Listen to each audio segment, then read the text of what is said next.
A mí me encargaron de poner el tema en el contexto de qué significa esto para la economía del país, para el desarrollo del país.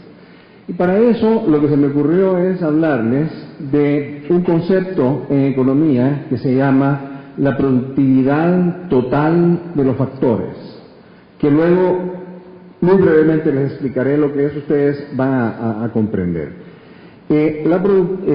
Las economías crecen, por mucho tiempo se pensó que las economías crecían debido a que uno le introducía a la producción más factores de producción. ¿Y cuáles eran los factores de producción? Uno, los recursos naturales. Dos, el trabajo. Y número tres, el capital.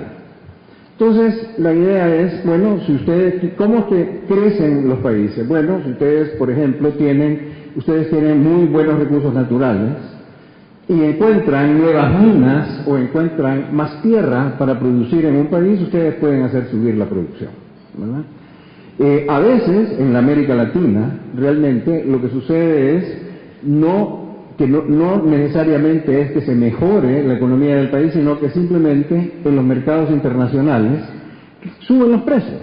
Entonces, la economía puede crecer como han estado creciendo la mayor parte de las economías latinoamericanas, no El Salvador, simplemente porque han subido los precios de los productos que ellos exportan, que son productos primarios. ¿Qué son los productos primarios? Las cosas que se sacan directamente de la tierra sin mayor valor agregado. ¿Okay? Entonces, esa es una manera de que crezcan las economías. Por supuesto, tiene varios problemas, así como le pueden subir a ustedes los precios de los productos primarios, así le pueden bajar.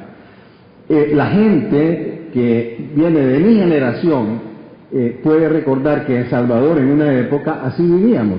Realmente nuestro producto principal era la exportación de café. Y entonces cuando subía la exportación de café, todo el mundo decía, qué buena la política del gobierno, ¿verdad? Porque subían los precios de café y crecía la economía. Y cuando allá en Nueva York bajaban los precios del café, entonces decían, qué malo este tipo, no sabe cómo manejar la economía. Afortunadamente nosotros lo hemos movido, ya no salimos de eso, pero la mayor parte de Latinoamérica, por ejemplo, ahora ha estado experimentando un boom enorme. ¿Por qué? Porque China está importando más materias primas y eso ha subido los precios de las materias primas. Pero en los últimos 50 años, esto es algo nuevo, en los últimos 50 años más bien los productos primarios han ido bajando de precio. ¿Por qué? Porque son bien fáciles de producir. No se necesita mayor inteligencia, no se necesita mayor cosa, sino agarrar las cosas, agarrar los frutos, sacarlas de la tierra y sacar. Esa es una manera en la que pueden crecer las economías. Otra manera es cuando crece la población. La población crece, entonces hay más necesidad de que la gente coma y además hay más gente para trabajar, para producir las cosas que va a comer la gente y las cosas que va a consumir también las personas. Entonces, el problema en esto es que mientras más gente hay, si no se mueven los otros factores de producción, menos se produce por cada gente que ustedes van añadiendo. Es decir, si ustedes necesitan para que se produzca lo mejor en una manzana de tierra, necesitan una persona para trabajar. Si ya tienen dos, la segunda ya va a producir bien poquito, realmente, porque lo que necesita es. Entonces hay limitaciones a crecer sobre la base del trabajo. La otra posibilidad, la otra cosa por la cual crecen las economías es por la inversión en capital. O sea, la maquinaria que normalmente multiplica el músculo de las personas.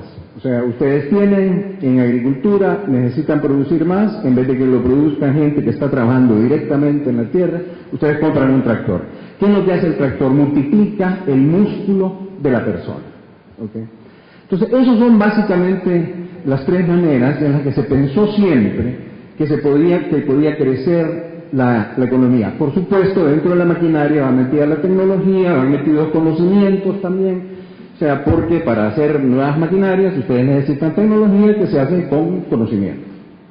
Pero el problema fue cuando dijeron, bueno, veamos cuáles son los factores que hacen la real diferencia entre los países que son ricos y los países que son pobres. ¿Qué es lo que hacen? Es el capital, es la gente, en la cual está metido también la educación de la gente, o en la tierra. Y entonces encontraron que sí, cada uno de esos factores explicaba algo del crecimiento. pero que la mayor parte del crecimiento y la mayor parte de la diferencia entre, digamos, Estados Unidos, que era el que tenía cuando Edward C. Prescott, que es un premio Nobel de Economía, hizo este análisis, encontró que Estados Unidos era como 20 y pico de veces más, tenía un ingreso mucho más que el de Kenia. Entonces, ¿qué era lo que realmente explicaba esto? Y encontró que era bien poco lo que lo explicaba por la mano de obra, por el capital y por el otro. Realmente se podía explicar quizás un 40 y pico, 50%. Y el resto simplemente quedaba como un resto en la ecuación. Era algo que no estaba explicado.